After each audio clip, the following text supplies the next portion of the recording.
Hey there, in this quick video I want to share with you how you can possibly fix the issue with your Ford Mondeo if your Bluetooth is not working. So the first thing that you can try to do is that you want to try if it's possible for you is to unpair the car from your phone. I will show you how to do it. So you're gonna have the phone right here, and then on the top right you want to go to settings.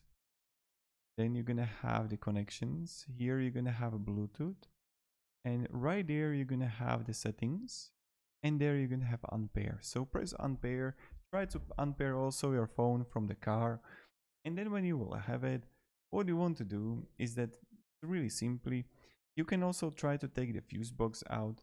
So locate the fuse. I know what kind of board you have, like the Mondeo year, but you want to locate the box location for with the fuses, and you want to locate the 10A32.